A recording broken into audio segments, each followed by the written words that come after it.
ഡൗട്ടിക്ക് ചക്ക വേണോ? വേണ്ട വേണ്ട വേണ്ട വേണ്ട.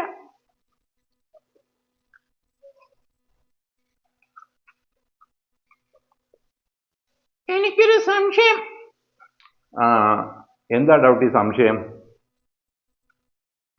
അത് ഇപ്പൊ കഴിച്ചത് എന്ത് ചക്കയാ? ഓ, ഇത് വരിക്ക ചക്ക എന്ന് പറയും. വരിക്കയാ? അതെന്തുവാ? വേറെ ചക്കയുണ്ടോ?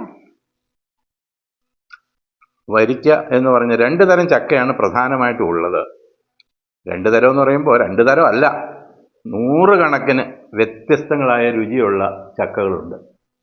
അതിന് നമ്മൾ കാറ്റഗറൈസ് ചെയ്ത് കഴിഞ്ഞാൽ നമുക്ക് രണ്ട് തരം പ്രധാനമായിട്ടും പറയാം. ഒന്നെന്ന് പറയുന്നത് ഈ പറഞ്ഞതുപോലുള്ള വരിക്കച്ചക്ക, മറ്റത് ചില ആളുകൾ ഈ പഴഞ്ചക്ക എന്ന് പറയും, ചിലർ കൂഴച്ചക്ക എന്ന് പറയും. ഈ വരിക്കച്ചക്ക തന്നെ ഒരുപാട് വ്യത്യസ്ത രുചികളിലുണ്ട്.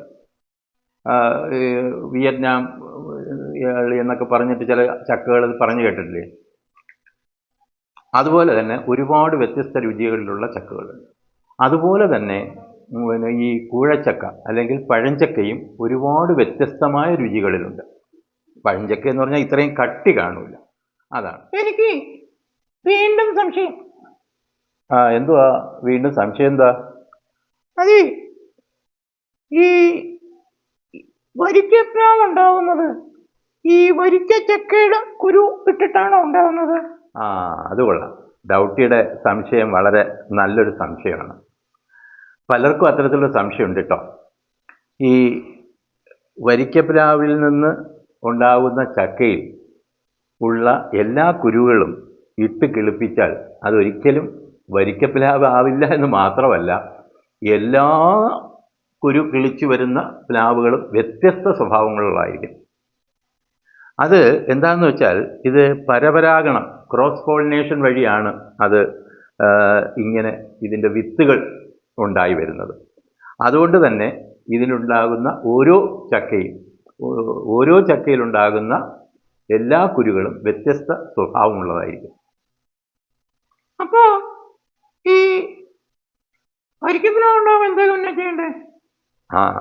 വരിക്കപ്ലാവ് ഉണ്ടാവണമെങ്കിൽ നമുക്ക് ഒറ്റ കാര്യമേ ചെയ്യാൻ പറ്റുള്ളൂ, അത് ഗ്രാഫ്റ്റ് ചെയ്തെടുക്കുക എന്നുള്ളതാണ്. നല്ല പ്ലാവ് നോക്കി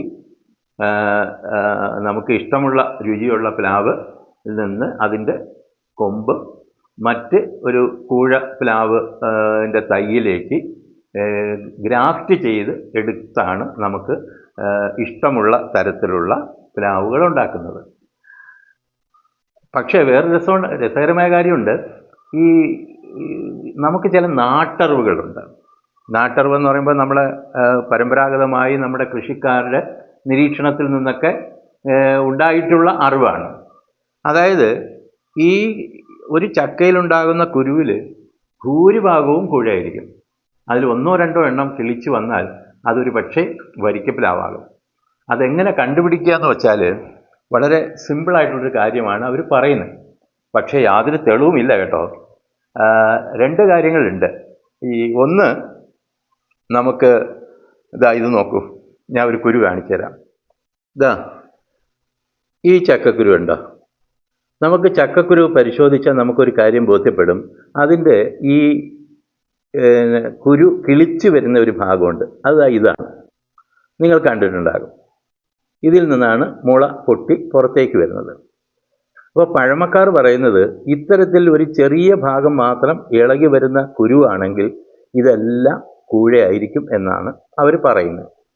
യഥാർത്ഥത്തിൽ നമ്മൾ ഈ ഒരു ചക്കയുടെ കുരു പരിശോധിച്ചു കഴിഞ്ഞാൽ ഭൂരിഭാഗം കുരുവും ഇതുപോലെ ആയിരിക്കും.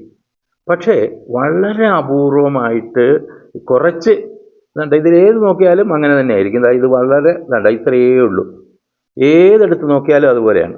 പക്ഷേ വളരെ അപൂർവം കുരു നോക്കിയാൽ ഇതുപോലെ രണ്ടായിട്ട് പിളർന്നു വരും. അപ്പോൾ കൃത്യം ഇതേപോലെ രണ്ടായിട്ട് പിളർന്നു വരുന്നത് കിളിച്ചു വന്നാൽ അത് വരിക്കപ്ലാവായിരിക്കുമെന്ന് പറഞ്ഞു കേട്ടിട്ടുണ്ട്. പക്ഷെ യാതൊരു തെളിവുമില്ല എന്ന് ഞാൻ ആവർത്തിച്ച് പറയുന്നു കേട്ടോ. അത് പരീക്ഷിച്ച് നോക്കുക തന്നെ വേണം. അത്തരത്തിലുള്ള പരീക്ഷണങ്ങൾ നടത്തിയിട്ടുണ്ടോ എന്നും അറിയില്ല. അതുപോലെ തന്നെയാണ് ഈ കുരു കിളിച്ച് മുകളിലേക്ക് ഒരു തൈയായിട്ട് വരുമ്പോഴും ഇത് ആ വളർന്നു വന്ന തൈ അത് വരിക്കയാണോ കൂഴയാണോ എന്നും ചിലർ പറയാറുണ്ട്. അതിൻ്റെ ഉദാഹരണം ഞാൻ കാണിച്ചു തരാം, വരും.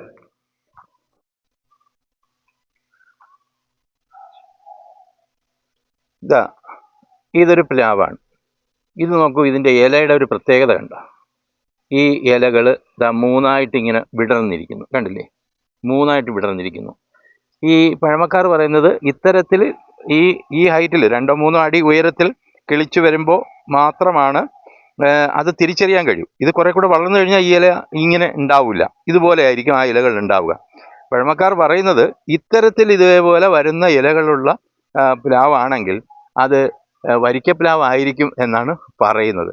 പക്ഷേ ഞാൻ ആവർത്തിച്ച് പറയുന്നു, ഇത് നമുക്ക് ഉറപ്പില്ല. ഇത്തരത്തിലൊരു പ്ലാവ് ഞാനിവിടെ സൂക്ഷിച്ചിട്ടുണ്ട്, നിർത്തിയിട്ടുണ്ട്. എന്തായാലും അത് വളർന്നു വരുമ്പോൾ അറിയാം. പക്ഷേ അതിൽ ചക്ക കായ്ച്ചു വരണമെങ്കിൽ 6, 7, 8 കൊല്ലം എടുക്കും എന്നുള്ളതാണ്. കാരണം ഇത് ഗ്രാഫ്റ്റ് ചെയ്തുണ്ടാക്കിയ അതല്ലല്ലോ. അതുകൊണ്ട് നമുക്ക് ആ നാട്ടറിവ് പരിശോധിക്കാൻ കഴിയുന്നവർ അല്ലെങ്കിൽ അതിനെക്കുറിച്ച് നല്ല അറിവുള്ളവർ ദയവായി കമൻറ്റ് ചെയ്യുമല്ലോ.